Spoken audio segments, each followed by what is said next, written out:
दिव्या भारती का जन्म मुंबई में 25 फरवरी 1974 को हुआ। उनके पिता का नाम ओम प्रकाश भारती और माताजी का नाम मीरा भारती था। उनका एक छोटा भाई कुणाल और एक सौतेली बहन पूनम थी, जो ओम प्रकाश भारती की पहली शादी से हुई थी।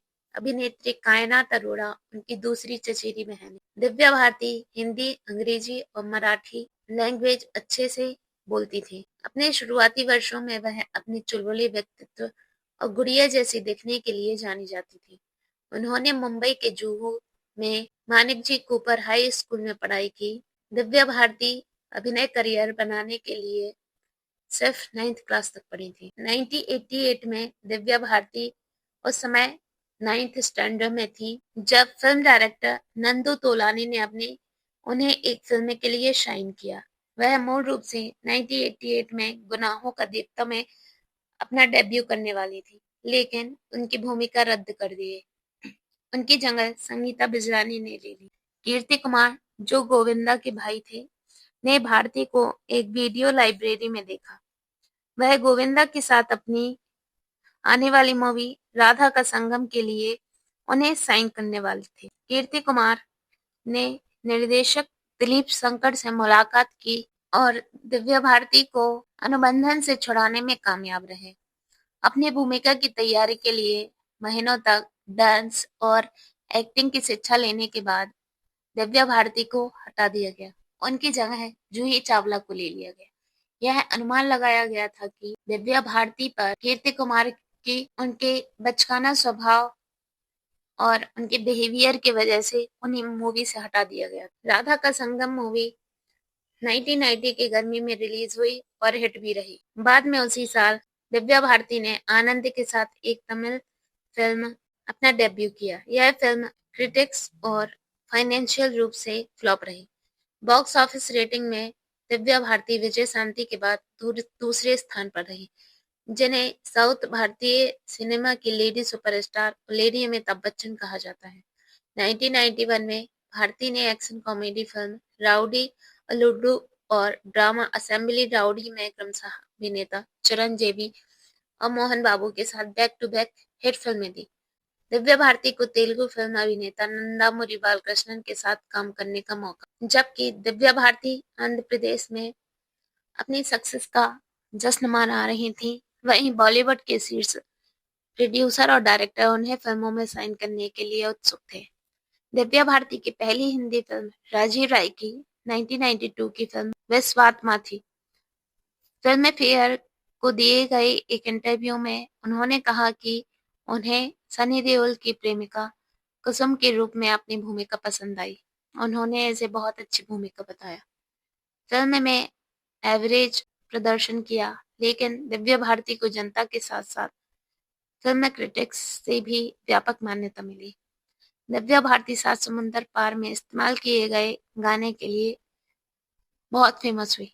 एक हफ्ते बाद दिव्या भारती की अगली फिल्म लॉरेंस डिसूजा की रोमांटिक ड्रामा दिल का क्या कसूर, जिसमें उन्होंने पृथ्वी के साथ मूवी रिलीज हुई। दिल का क्या कसूर के फ्लॉप होने के बाद दिव्या भारती ने कहा था, मैं खुद को साबित करना चाहती थी, लेकिन मैं पूरी तरह असफल रही।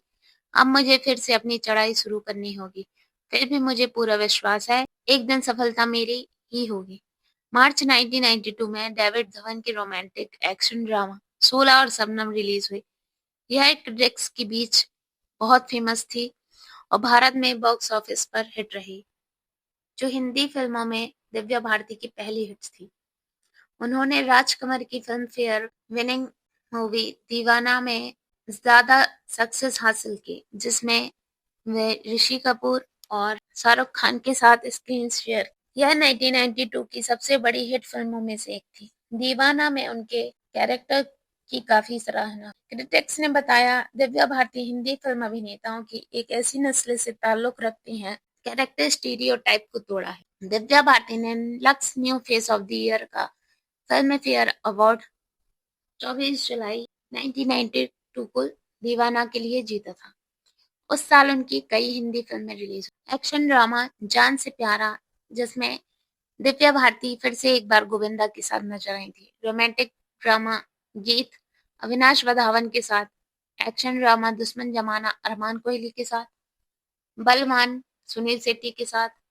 सभी मूवी ने लगभग सफलता हासिल की। अक्टूबर में वह हेमा मालिनी की रोमांटिक ड्रामा दिल आसमां में है दिखाई दी, जिसने बॉक्स ऑफिस पर कुछ खास प्रदर्शन नहीं। दिव्या भारती ने अपने तेलुगु दर्शकों को निराश न करने के लिए हर साल एक तेलुगु मूवी बनाने का फैसला किया।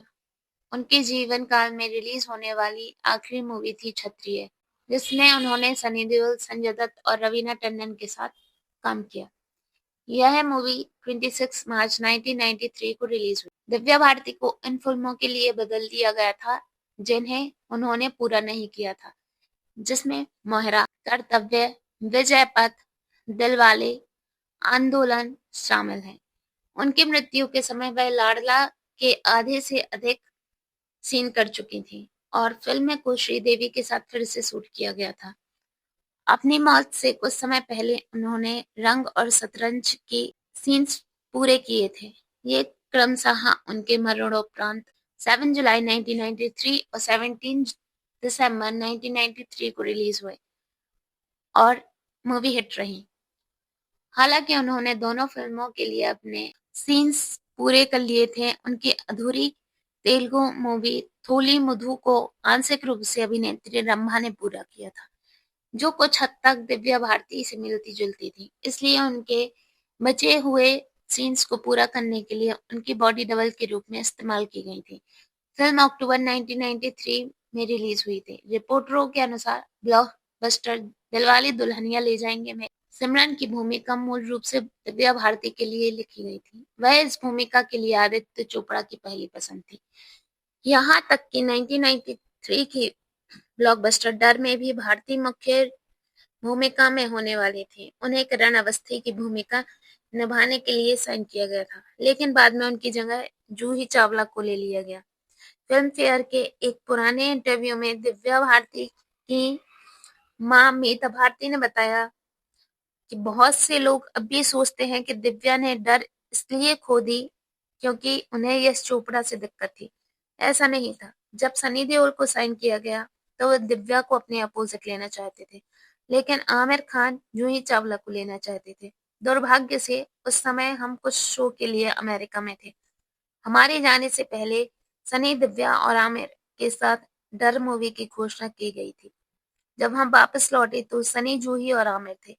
ऐसा लगा कि आमिर, जो यश चोपड़ा के साथ परंपरा में भी काम कर रहे थे, जूही को आगे बढ़ाने में कामयाब रहे और दिव्या को बाहर करवा दिया। जब उन्होंने जूही को डर में लिया तो उन्हें बाहर कर दिया गया और उनकी जगह शाहरुख खान को ले लिया। दिव्या भारती ने अपने छोटे से करियर के दौरान 21 मूवीज में काम किया था और अपनी मृत्यु के समय वह सबसे ज्यादा कमाई करने वाली भारतीय अभिनेत्रियों में से एक थी। उन्होंने मात्र 19 साल की छोटी सी उम्र में ही अपने बेहतरीन अभिनय कौशल से इंडस्ट्री में अपनी पहचान बना ली थी। उनके ऑफ स्क्रीन व्यक्तित्व और अद्वितीय अभिनय क्षमता को उनके कई को-स्टार और आलोचकों ने खूब सराहा और याद दिलाया। 16 और सरनम के सेट के दौरान दिव्या भारती की मुलाकात अभिनेता गोविंदा के माध्यम से प्रोड्यूसर और डायरेक्टर साजिद नाडियाडवाला से हुई, जिसके बाद उन्होंने इस्लाम धर्म अपना लिया। अपना नाम बदलकर उन्होंने सना रख लिया और 10 मई 1992 को नाडियाडवाला से शादी की। मुंबई में नाडियाडवाला के तुलसी बिल्डिंग निवास पर अपने हेयर ड्रेसर और दोस्त संध्या के पति और एक काजी की उपस्थिति में एक निजी निकाह समारोह में शादी की। शादी को गुप्त रखा गया था ताकि समृद्ध फिल्मी करियर पर असर न पड़े। 5 अप्रैल 1993 की देर शाम को उनकी अचानक हुई मौत ने इंडस्ट्री को स्तब्ध कर दिया। 2011 में देवानंद ने फिल्म चार्जशीट बनाई जो उनकी मृत्यु और इसके आसपास के रहस्य पर आधारित थी। दिव्या भारती ने कई प्रमुख परियोजनाओं के लिए भी हस्ताक्षर किए थे, जिनमें से कुछ सबसे बड़े सितारों के साथ जोड़ा गया। इनमें सलमान खान के साथ आने वाली मूवी थी दो कदम, ऋषि कपूर के साथ कन्यादान, अक्षय कुमार के साथ परिणाम, सनी देओल के साथ बजरंग और जैकी श्रॉफ के साथ चल चल पे चल शामिल है। दुर्भाग्य से उनके आकस्मिक असामयिक निधन के कारण ये फिल्में कभी दिन के उजाले में नहीं दिखी। दिव्या भारती का 5 अप्रैल 1993 की देर शाम को दिव्या भारती बॉम्बे के अंधेरी वेस्ट के वर्सोवा में तुलसी बिल्डिंग्स में अपने 5वें मंजिल के अपार्टमेंट की बालकनी की खिड़की से गिर गईं। जब उनकी मेहमान नीता के पति श्याम लुल्ला, दिव्या भारती की नौकरानी अमृता कुमारी और पड़ोसियों को पता चला कि क्या हुआ, तो उन्हें एम्बुलेंस में कूपर हॉस्पिटल के आईसीयू में ले जाया गया, जहां उनकी मृत्यु हो गई। वह 19 साल की थीं। हालांकि उनकी मौत षड्यंत्र के सिद्धांतों के अधीन थी। उनके पिता ने किसी भी गलत काम से इनकार किया।